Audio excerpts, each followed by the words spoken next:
Hello दोस्तों, आज की इस क्लास में आप सभी का एक बार फिर से स्वागत है। तो कैसे हैं मेरे दोस्तों? उम्मीद है आप लोग अच्छे होंगे, मस्त होंगे, चुस्त होंगे और दुरुस्त होंगे। और मैं आशा करता हूं कि आप लोगों की तैयारी अच्छे से चल रही होगी, एग्जाम की तैयारी आप लोग अच्छे से कर रहे होंगे। तो आज का ये हमारा वीडियो है I have a dream chapter 4 से, जिसकी समरी आज के इस वीडियो में हम लोग लिखने के लिए सीखेंगे। तो दोस्तों, जैसा कि आप लोग जानते होंगे 5 मार्क्स का क्वेश्चन बोर्ड एग्जाम से पूछा जाता है समरी लिखने के लिए। तो 5 मार्क्स काफ़ी इंपॉर्टेंट होते हैं, हमारे लिए काफ़ी मायने रखते हैं, इसलिए आप लोगों को कुछ भी छोड़ना नहीं है।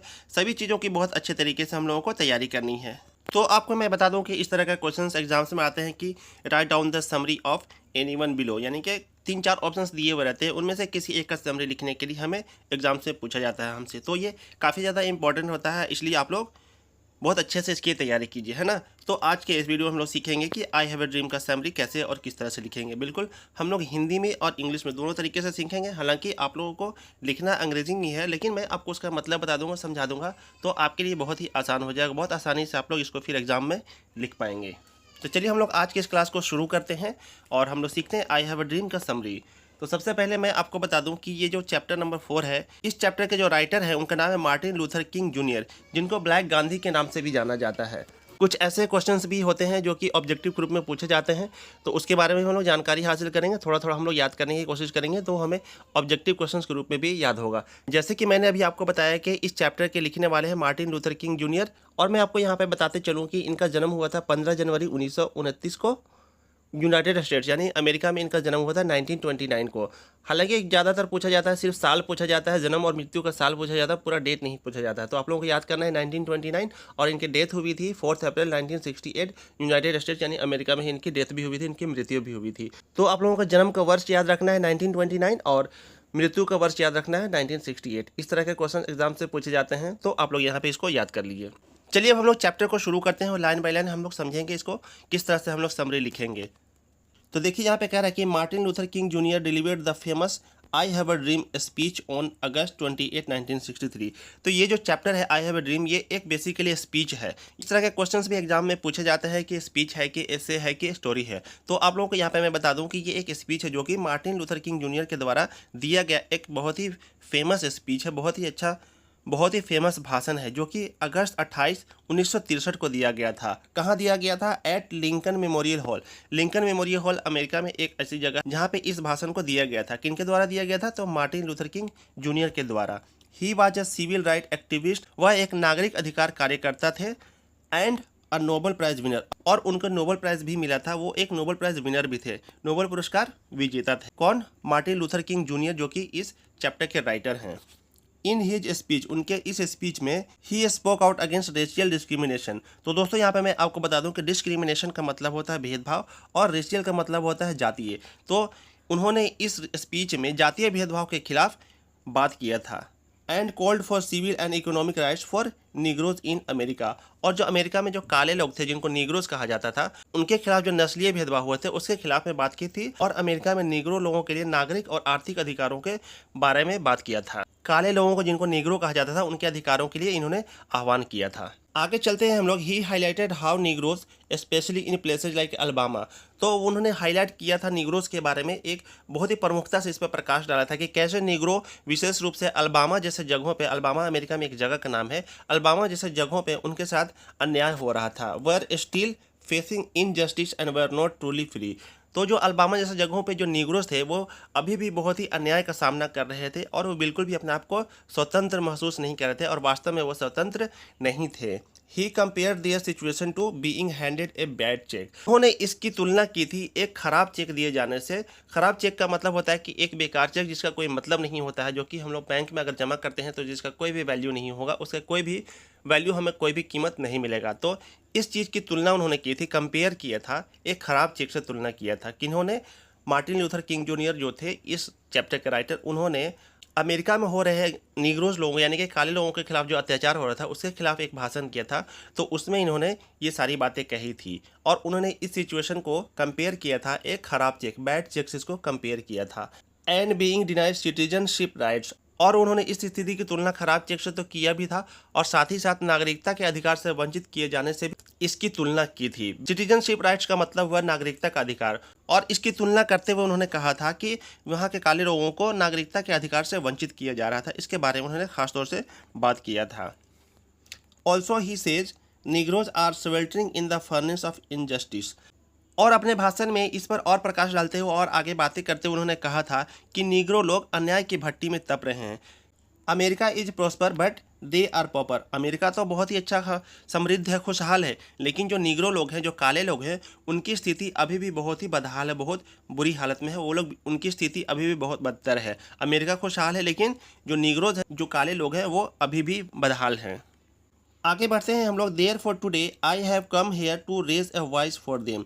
तो उन्होंने आगे कहा कि इसलिए आज मैं यहाँ उनके लिए आवाज़ को बुलंद करने आया, उनके लिए आवाज़ उठाने आया हूँ। रेज अ वॉइस का मतलब होता है उनके लिए आवाज़ उठाना।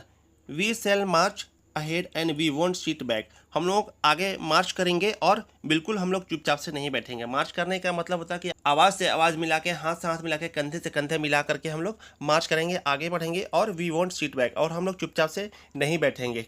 Till they get the right parallel two bytes, जब तक कि वो बिल्कुल श्वेत लोग, वहाँ के जो गोरे लोग थे, उन लोगों के बराबर नहीं आ जाते। पैरेलल का मतलब होता है समानांतर, यानी कि गोरे लोगों के समांतर जब तक हम लोग नहीं आ जाते काले लोग, तब तक हम लोग चुपचाप से नहीं बैठेंगे और उनके खिलाफ आवाज़ उठाएंगे, इस जुल्म के खिलाफ आवाज़ उठाएंगे और हम लोग मार्च करेंगे। Until the justice rolls down like water, जब तक कि इंसाफ पानी की तरह नहीं बहने लगे। Rolls down like a water होता है कि पानी की तरह बहना। हम लोग तब तक चुप नहीं बैठेंगे जब तक कि इंसाफ पानी की तरह बहने नहीं लगे। And they get a room in the hotel in the towns, और हम लोग शहरों में जब तक रूम हासिल नहीं कर लेते हो।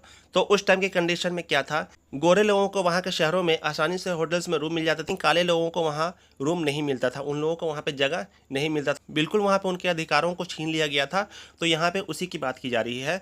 और यहाँ पे जो हमारे राइटर हैं मार्टिन लूथर किंग जूनियर, वो कहते हैं कि हम लोग तब तक चुप नहीं बैठेंगे जब तक इंसाफ पानी की तरह नहीं बहने लगे, और गोरे लोगों की तरह हमें भी शहरों के होटलों में रूम हम लोगों को जब तक नहीं मिलता है तब तक हम लोग चुपचाप से नहीं बैठेंगे। And I request you to come ahead for them because, और मैं आप लोगों से गुजारिश करता हूँ कि आप लोग भी आगे आए, बिकॉज क्योंकि all of our destiny is tied together. तो हम लोगों का जो भाग्य, हम लोगों की जो किस्मत की लकीरें हैं, एक ही, हम लोगों का भाग एक साथ एक ही धागे से बंधा हुआ है। तो मैं रिक्वेस्ट करता हूँ कि आप लोग भी आगे आइए, क्योंकि हम लोगों का भाग्य है, जो किस्मत है, वो एक साथ बंधा हुआ है। इन स्पाइट ऑफ फ्रस्ट्रेशन, तो निराशाओं के बावजूद, नाउमीदों के बावजूद, Martin has a dream. Martin का क्या था, एक ड्रीम था, एक सपना था। He dreams that son of slave children and the son of their masters will be sitting on the table of brotherhood together. तो मार्टिन लूथर किंग जूनियर का एक सपना था, उनका सपना ये था कि जो गुलाम लोग थे, तो मार्टिन लूथर किंग जूनियर का एक सपना था कि जो गुलाम लोग थे वहाँ उनके बच्चे, और जो मास्टर लोग थे वहाँ उनके मालिक लोग थे, उनके बच्चे एक साथ एक ही टेबल पर बैठे और एक साथ बिल्कुल भाईचारे के साथ बैठे। ब्रदरहुड का मतलब होता है भाईचारा। तो उनका सपना था कि उनके मालिकों के बच्चे भाईचारा के साथ एक टेबल पर एक साथ बैठे। ये मार्टिन लूथर किंग जूनियर का एक सपना था। He dreams that his children would be identified because of their character. तो उनका सपना ये भी था कि उनके बच्चे पहचाने जाए उनके कैरेक्टर से, उनके आचरण से, उनके व्यवहार से, उनकी प्रतिभा से उनके बच्चे पहचाने जाए। Not of their skin colour, उनके चमड़ी के रंग से, उनके स्किन यानी त्वचा के कलर से नहीं पहचाने जाए। तो वहाँ पे क्या होता था कि काले और गोरे लोगों में भेदभाव था। तो मार्टिन लूथर किंग जूनियर का एक सपना था कि उनके बच्चे उनकी त्वचा के रंग से नहीं पहचाने जाए, बल्कि उनकी कैरेक्टर, उनका जो टैलेंट है, उससे पहचाने जाए। He dreams that the freedom will be ring from all the corners of America. तो उनका एक सपना ये भी था कि आज़ादी गूंजेगी और अमेरिका के हर एक कोने से, और एक एक कोने से आज़ादी गूंजेगी। रिंग का मतलब होता है बजना, लेकिन यहाँ पे इसका सेंस आएगा गूंजने का। And there will be a day when all the blacks and whites will be able to live and dream together. और एक ऐसा दिन आएगा जब काले और गोरे लोग एक साथ एक ही तरह के सपने देखेंगे। उनका सपना था कि आज़ादी गूंजेगी अमेरिका के हर एक कोने कोने से, और फिर एक दिन ऐसा आएगा कि सभी गोरे और काले एक साथ अपनी अपनी जिंदगी गुजारेंगे और उनके सपने भी एक होंगे। All the blacks and whites will be able to live and dream together. तो जितने भी काले और गोरे लोग होंगे, सभी लोग एक साथ जिएंगे, ज़िंदगी गुजारेंगे और एक साथ सपने देखेंगे। ये मार्टिन लूथर किंग जूनियर का सपना था कि उनके बच्चे को भी उनके टैलेंट से पहचाना जाए, उनके कैरेक्टर से पहचाना जाए, ना कि उनकी चमड़ी यानी कि त्वचा के, स्किन के रंग से पहचाने जाए। और उनका सपना ये भी था कि एक दिन अमेरिका में आज़ादी की पूरी लहर गूंजेगी और सभी जो काले और गोरे लोग होंगे एक साथ एक ज़िंदगी गुजारेंगे और एक साथ सपने देखेंगे। तो एट लास्ट हम लोग कह सकते हैं कि this is one of the greatest speech ever. तो ये क्या था, एक बहुत ही ज़्यादा महान भाषण था। हम लोग कह सकते हैं कि वन ऑफ द एक यानी अब तक की दी गई सबसे अच्छा स्पीच, सबसे अच्छा भाषण में से एक था। For the rights of blacks, जो काले लोग थे उनके अधिकारों के लिए दी गई भाषणों में से सबसे अच्छा भाषण था। And he has successfully received the rhythm of his audience, और उन्होंने बड़ी कामयाबी से अपने यहाँ श्रोताओं के जो सुनने वाले थे, जिन भाषण को सुनने वाले थे, उनको खुद से जोड़ने में सफलता हासिल की है। It proved in a great orator and worked as an antidote for the injustice, और उनकी इस स्पीच ने उन्हें एक महान वक्ता साबित किया, उन्हें महान एक बोलने वाला साबित कर दिया। और टायरेनी एंड ऑपरेशन अगेंस्ट निग्रोज, तो उनकी इस स्पीच ने उन्हें एक महान वक्ता साबित कर दिया, और इसने निग्रो के प्रति नाइंसाफी, अत्याचार और शोषण के खिलाफ एक प्रतिकारक के रूप में काम किया। एंटीडोट का मतलब होता है प्रतिकारक, यानी किसी भी तरह के कोई भी रोग के, यानी किसी भी तरह कोई भी रोग को ख़त्म करने के लिए हम लोग एंटीडोट देते हैं। तो यहाँ पे इस स्पीच ने काले लोगों के खिलाफ जो जुल्म हो रहा था, जो नाइंसाफ़ी हो रही थी, जो अत्याचार हो रहा था और जो शोषण हो रहा था, उसके खिलाफ एक प्रतिकारक यानी कि एंटीडोट के रूप में काम किया था मार्टिन लूथर किंग जूनियर के इस भाषण ने। तो हम लोग लास्ट में कह सकते हैं कि ये अब तक के दिए हुए सबसे बेहतरीन भाषणों में से एक था, जो कि काले लोगों के समर्थन में ये भाषण दिया गया था। मैं आपके लिए इसको फिर से एक बार पढ़ देता हूँ। Martin Luther King Junior delivered the famous I have a dream speech on August 28, 1963 at Lincoln Memorial Hall. He was a civil rights activist and a Nobel Prize winner. In his speech, he spoke out against racial discrimination and called for civil and economic rights for Negroes in America. He highlighted how Negroes, especially in places like Alabama, were still facing injustice and were not truly free. He compared their situation to being handed a bad check and being denied citizenship rights. Also, he says Negroes are sweltering in the furnace of injustice. America is prosper, but they are pauper. Therefore, today I have come here to raise a voice for them. We shall march ahead and won't sit back till they get the right parallel to whites, till the justice rolls down like water and they get a room in the hotel in the towns. And I request you to come ahead for them because all of our destiny is tied together. In spite of frustration, Martin has a dream. He dreams that the son of slaves' children and son of their masters will be sitting on the table of brotherhood together. He dreams that children would be identified because of their character, not of their skin color. He dreams that their freedom will be ring from all the corners of America, and there will be a day when all the blacks and whites will be able to live and dream together. This is one of the greatest speech ever for the rights of blacks, and he has successfully received the rhythm of his audience. It proved in a great orator and worked as an antidote for the injustice, tyranny and oppression against Negroes. दोस्तों ये था आई have a dream chapter का एक बहुत ही short और बहुत ही अच्छा summary. अगर आप लोग इसमें से कुछ अंश भी लिख पाते हैं तो आपके लिए काफ़ी ज़्यादा अच्छा होगा, आप लोगों को काफ़ी अच्छे मार्क्स आ जाएंगे।